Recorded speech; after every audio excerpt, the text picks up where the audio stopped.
Past, we have made history.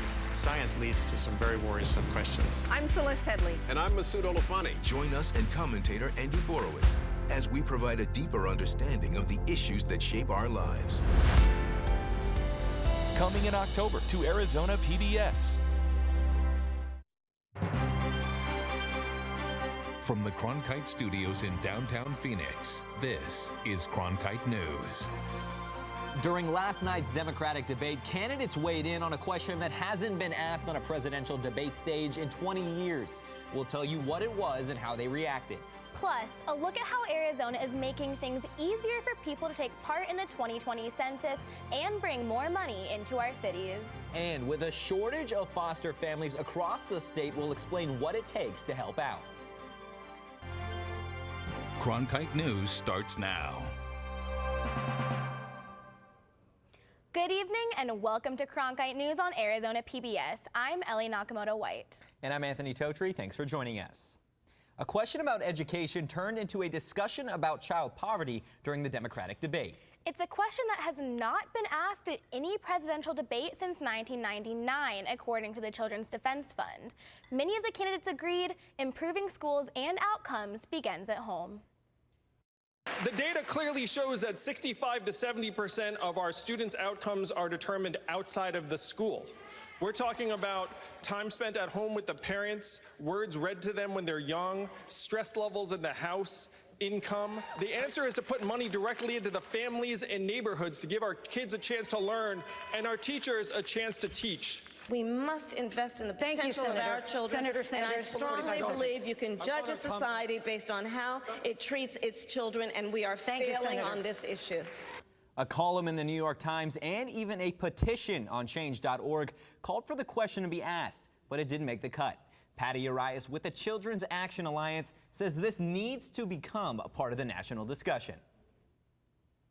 It's really key that these issues continue to be brought to the forefront, that lawmakers are talking about, and people that are running for public office continue to talk about ways to help families succeed and go to work and be able to afford childcare and be able to take their kids to the doctors so that they become more likely to be productive members of society. We'll have to wait until October for the next Democratic presidential debate to see if child poverty becomes a question by moderators. An accurate count in the upcoming census means more money for cities. The city of Phoenix is working with two companies on a digital effort that will help reach areas that are typically undercounted. Cronkite News reporter Delaney White explains the iCount 2020 campaign. The city of Phoenix partnered with Cisco and Microsoft to create these mobile sign-up stations. I'll show you how they work. A key part of the iCount 2020 campaign is repurposed vehicles that contain digital technology from Microsoft and Cisco to help citizens participate in the census next year. So today we're launching our City of Phoenix 2020 census campaign, and we're highlighting our census outreach vehicles. And the key part with the vehicles is really allowing us an innovative approach to be able to be out in the community, interact with them face to face, as well as be able to bring education and awareness about the importance of the census. Phoenix Mayor Kate Gallego spoke about the digital divide and what her city is doing to fix the problem. We know that there's been exciting connections with the digital world, but there's still a digital divide. Not everyone has access or is comfortable using the internet. The city is working to minimize this divide. We're exploring all the options we have to put city resources to work to provide internet access to those who need it. The vehicles will also contain technology to assist citizens with accessing information about the census. We actually have tablets inside there which give you direct access to our local regional census website, which is a hub that has all kinds of important information about the census. Why is it important? What are the impacts? Questions about privacy. How is your information being used? So we have all of that information available on the tablets. The vehicles will travel to different neighborhoods in the coming months, but the schedule is still being worked out. In Phoenix, Delaney White, Cronkite News. Here are three more stories we're tracking today on Cronkite News. First, the Tucson murder suspects who escaped from custody appeared before a judge for the first time since being recaptured. Blaine and Susan Barksdale are both being held on a $1 million bond. The judge dropped the charge of unlawful flight and ordered them to not have contact with each other. They're scheduled to be back in court next Thursday. Students at the University of Arizona are protesting today after a black student claimed he was assaulted and called a derogatory name by 2 white students Tuesday night. The alleged assailants were referred to a social justice education program but did not receive any other punishment. Now, the school's Black Student Union is demanding the incident report be released by campus police and the alleged assailants be suspended and placed on academic probation. And lastly, the body of the final missing victim killed in the inferno that broke out on a tourist dive boat off the coast of California on Labor Day has been recovered. We were able to locate and recover the final missing victim in the Conception dive boat tragedy. No one has been left behind. Now the bodies of all 34 victims have been recovered and identified. The sheriff says the examination on the final victim's remains shows all victims likely died in the same tragic manner, from smoke inhalation. The victims range in age from 16 to 62 and are from California, Arizona, Connecticut, and Tennessee. This comes on the same day federal investigators with the NTSB says the boat did not have a required crew member keeping watch overnight. Happening right now, you could help with the current shortage of foster families in the U.S. Cronkite News reporter Andrew Christensen lets us know how. Andrew, what's the main cause for the shortage and how can people help? I went to Child Crisis Arizona Center in Mesa to learn about how they're going beyond their usual marketing techniques to attract people of all backgrounds who might want to become foster parents. Morning, everybody. Singing, a regular morning routine for kids at Child Crisis Arizona Center in Mesa. The organization offers an early start program but has also made it its mission to reach out to potential foster families due to a shortage in Arizona. So what we're looking for are individuals typically over 21 years old, and if you are willing to open up your heart and your home and you can provide the basic needs and are self-sufficient, we are interested in talking to you. According to Child Crisis Arizona, they are licensing an average of 7 families per month, while in 2017, they were averaging 10 per month. When reaching out to families, the organization hopes that age is just a number. It's not your traditional, we have infants and we'd like to foster infants. There are so many teenagers in the foster care system. The qualifications don't stop at straight couples or even married people. Child Crisis Arizona takes in foster parents that are single, LGBTQ, or come from different religions and backgrounds, preparing them through classes. They're in person and online to receive the training that's necessary to kind of think about all the different scenarios. One way Child Crisis Arizona hopes to reach people, word of mouth, through current foster families like Allison Hurtado. There's so much that you can do for a child, and it doesn't take someone extra special to do that. Child Crisis Arizona hosts orientations to give potential families a real-world fostering experience and helps foster kids through counseling aimed at helping them develop day-to-day skills. In the broadcast center, Andrew Christensen, Cronkite News. 2 dead bats found inside Grand Canyon National Park have tested positive for rabies. Park officials say the bats were dead when rangers found them, and they did not come into contact with any visitors or staff. Now, officials are advising visitors to the park to not approach wildlife. They warn all mammals can contract rabies if they come into contact with an infected animal's saliva, usually through a bite or scratch. And as you may have heard already, today is Friday the 13th. But what you might not know is tonight we'll have the first full moon on Friday the 13th in nearly 20 years. The rare event won't occur again until August 2049. Tonight's moon will also be considered a micromoon, as the moon will be full at its furthest point away from the Earth and appear about 14% smaller than usual. Now we have our Ricky Cornish joining us. How are you, Ricky? I'm doing well. How are you guys? I'm good. So talk to me. It's the start of spooky season. What can we expect? There's so much to expect. I declared today the official first day of spooky season. With it being Friday the 13th and the full harvest moon, there's a lot to get to. So let's check out our weather headlines over here. As you can see, we have our full harvest moon tonight. I am super excited. You know I'm going to be taking a ton of Insta pics. So if you're going to follow me at Ricky Cornish, that's the place to be. Also, temperatures will be dipping this weekend, and we'll have a little bit of rain Saturday night, so let's jump into it. Let's look look at our temperatures right now, about 106 in Phoenix. So if you're going out tonight, make sure you're staying inside or drinking tons of water no matter what you're doing because it's hot out there. But if you look at the northern area of the state, 80 degrees in Grand Canyon and 81 in Flagstaff, so cool in other places, maybe for a little weekend road trip. But if you're looking at your evening planner right now, about 105 degrees, and it's going to just get a little bit cooler as the night goes on. So if you're going to the football game tonight or going outside to check out the moon, make sure you're staying hydrated. As we look at the potential of rain this weekend, the Futurecast has so much for us to check out. Down in Tucson right about now, there's a little bit of rain in the Sierra Vista area, but tomorrow in the mid-afternoon, we're going to hit a lot of rain out in Payson and even a little bit here in Phoenix.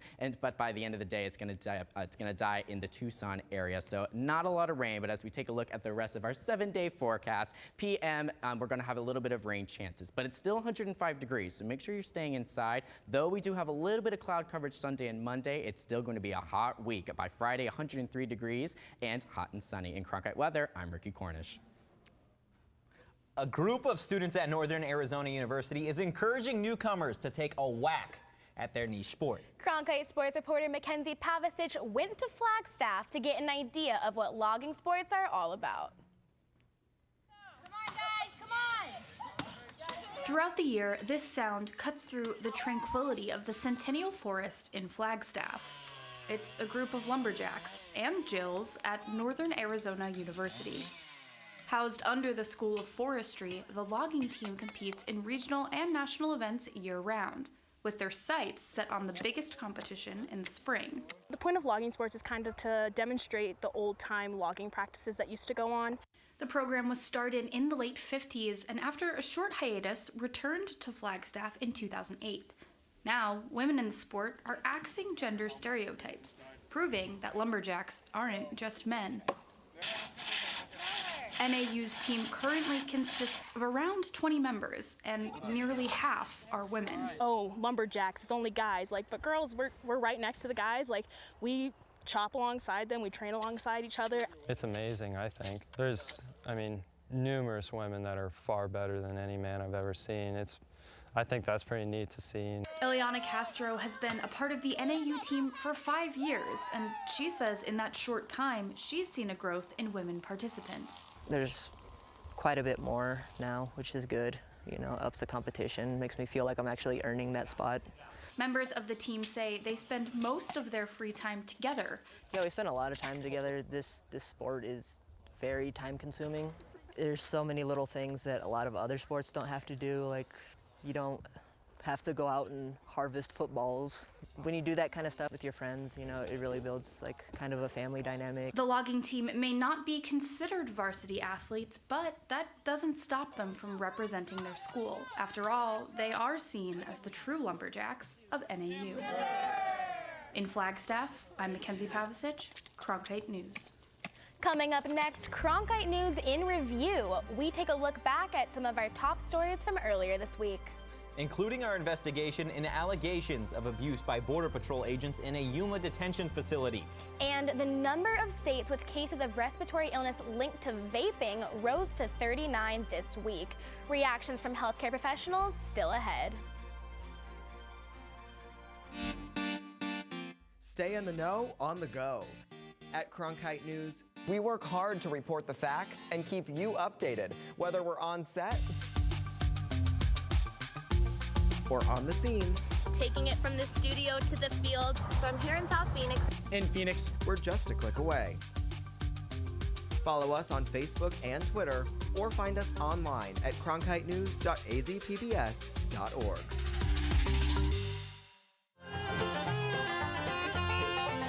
All of its children had come to the Mother Church of Country Music. It was almost like a badge of honor that you had to bring your culture with you to the table. That's why Bob Wills and his guys brought us Western music. That's why Hank Williams brought the South with him from honky tonks. Johnny Cash brought the Black Lamb Dirt of Arkansas. Bill Monroe brought music out of Kentucky bluegrass music. Willie Nelson brought his poetry from Texas. Patsy Cline brought her heartache from Virginia. It was the most wonderful parade of sons and daughters of America that brought their hearts and their souls and their experiences and it gave us a great era in country music.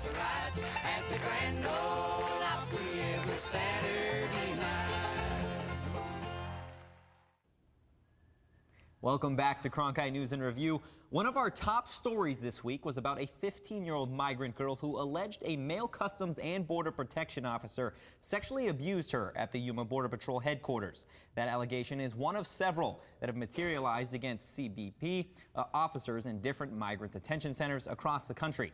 Now, a Phoenix-based group is demanding Border Patrol improve its vetting practices for officers. Cronkite News reporter Marcela Bayeto went down to Yuma to hear what Border Patrol had to say.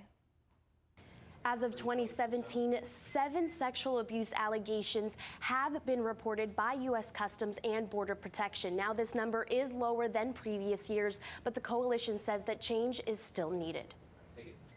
Yes, that's right. They need to do their job. A job that entails protecting and monitoring the border and not, as these activists announced, allegedly sexually assaulting several migrant children in detention. If the sexual abuse did occur, it is a crime. Activists calling on Border Patrol to better vet and handle these alleged misconduct incidents. One of them includes an abuse allegation made by a teenage migrant girl against a Yuma Border Patrol officer this summer. What will they do in the future to prevent this? How do they, what's the vetting like for their employees? Border Patrol officials argue there is a vetting process in place and that one alleged incident is not an accurate portrayal of the agency as a whole. Any type of incident like that, any allegation like that is a blemish on our agency, and it's really a slap in the face to the agents, who are out there working hard and out in the heat every day doing what they do to protect the communities. According to the latest data made available by Customs and Border Protection, in 2016, 16 allegations of abuse were made, with 7 being documented in 2017. In addition, private companies contracted to house detained migrants have also faced abuse allegations. According to the Office of Refugee Resettlement, there were 49 allegations reported to the Department of Justice between 2016 and 2018. One of the facilities mentioned is Southwest Key, which operates 8 detention centers in Arizona. For now, CBP says they are focusing on any issues that may exist within their own officers. Border Patrol as an agency, we definitely want those things investigated to the fullest extent. I want my Border Patrol officers to stand up, protect their families, and by protecting their families, they protect other people's families. That's an honorable job. According to Border Patrol, these alleged sexual assault accusations are still being investigated. Live in the control room, Marcel Bayeto, Cronkite News. Students could soon be able to use their student ID card to vote this November. On Tuesday, Cronkite News reporter Peter Gong explained what's behind this effort. Student ID cards from a public college or university as an acceptable form of government-issued ID. It's being considered in a draft of the Elections Procedures Manual. There is high interest in students participating in elections. Back in 2016, students waited hours at the Tempe campus to cast their votes. Executive Director for the Arizona Advocacy Network, Joe Edmond, says accepting student ID cards can help address the barriers students face when voting in elections. A lot of students who didn't have that driver's license are trying to figure out how you can mix and match these different documents and usually aren't super familiar with what is going to count. So at least sending a clear message and hopefully stories like this help to get the word out that a student ID at least gets you part of the way there. ASU said in a statement regarding the use of student ID cards on Election Day that ASU has been actively exploring this issue. There are multiple issues that need to be considered as it relates to using student IDs for voting purposes, such as the fact that many ASU student IDs are tied to bank accounts, which raises security concerns if addresses were to be printed on those ID cards, and the fact that we are dealing with a highly mobile population, which would require continuous updates to student IDs. The statement also went on to say they will continue to provide eligible students with opportunities to register to vote. Live in the broadcast center, Peter Gahn, Cronkite News. This week, the nation remembered the 18th anniversary of the September 11th terror attacks. 2,996 people lost their lives in the attacks when hijackers collided with the World Trade Center in New York City, the Pentagon in Washington, D.C., and an open field in Pennsylvania.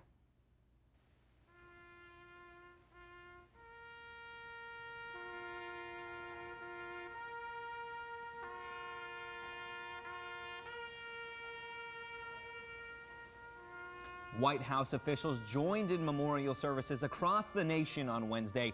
Vice President Mike Pence was on the ground in Pennsylvania, where United Flight 93 crashed. The American people will never forget or ever fail to be inspired by the courage of the men and women of Flight 93. We honor them by remembering them. And we honor them by resolving here and now that we will do as they did, each of us, in all of our varied roles, to prevent such evil from ever reaching our shores again. Here in Arizona, memorials were also held to remember the victims. Cronkite News reporter Mariah Gallegos attended a service here in Phoenix.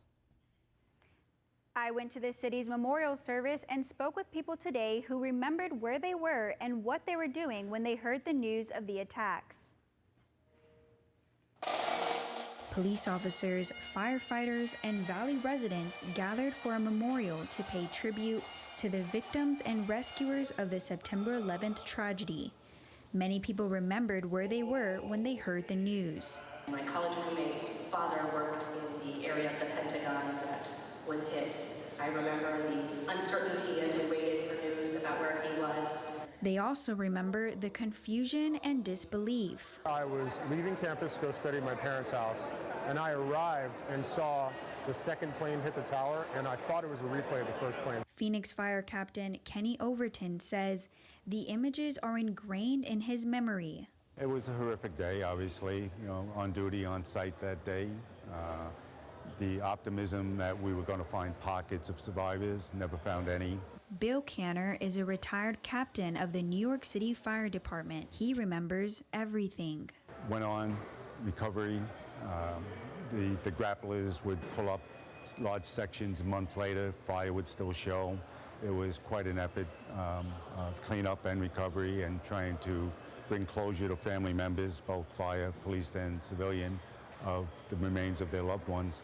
Canner said he still can't look at the book of names and pictures because so many of them he knew. Many of the people I spoke with said even 18 years later, they'll never forget the emotions of that day. Mariah Gallegos, Cronkite News. Also happening this week, the White House joined in on the effort to ban flavored e-cigarette products from store shelves across the country. This comes as the number of states with illnesses linked to vaping grows to 39. The president of the American Vaping Association weighed in yesterday on the potential ban and efforts to keep the products away from minors. E-cigarette use, yes, is up, and we should combat that with appropriate marketing controls, with perhaps Tobacco 21, with increased licensing and enforcement at the state level. But simply prohibiting flavors used by 13 million Americans, it is a disaster for public health, and it's going to be a disaster for President Trump's re-election campaign as well. Michigan became the first state to ban flavored vaping products last week, and several other state and local governments are considering similar measures.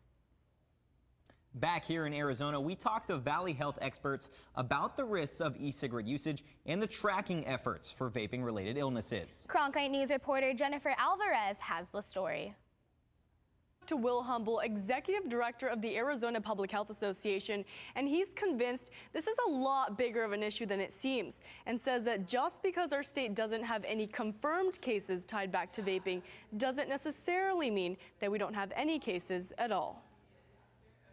There's really no, what we call in public health, surveillance system in place. That means there's not a formal way to report or track vaping-related illnesses, like what can be done when someone has measles, for example. It gets reported to the county health department, to the state health department, it goes to CDC. We have this whole network in public health of surveillance, but it doesn't extend to lung injuries like this. There have been several cases suspected to be caused by vaping in Arizona, but none have been confirmed yet. The CDC is investigating a multi-state outbreak of lung illnesses associated with e-cigarettes, and so far, there have been over 450 reported possible cases, highlighted here in dark blue, and 6 deaths. This is really the tip of the iceberg, I think. We're going to start seeing a lot more cases identified now that doctors know what to look for when they see reports like this, when they see the CDC advisory. Health experts are also warning young people about how the unknown could harm them.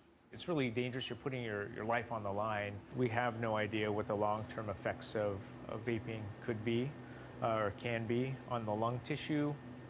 We just don't really know.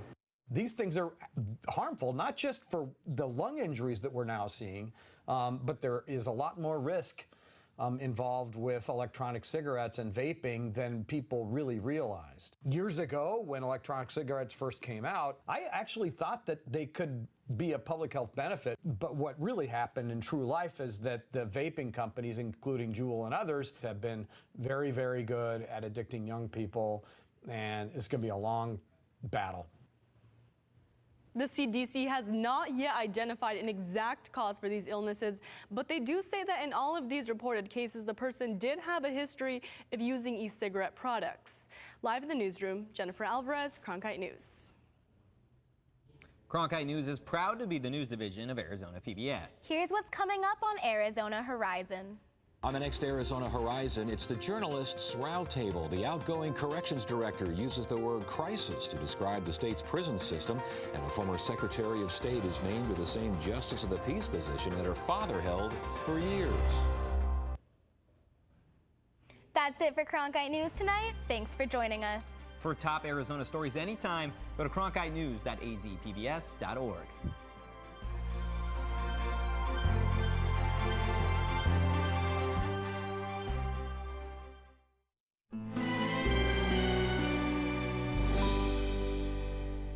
I've taught history for 40 years, written books, launched a museum, and a podcast. I've learned history isn't only found in archives. No matter where I go, I see park rangers, curators, and activists reshaping how we understand the past. That's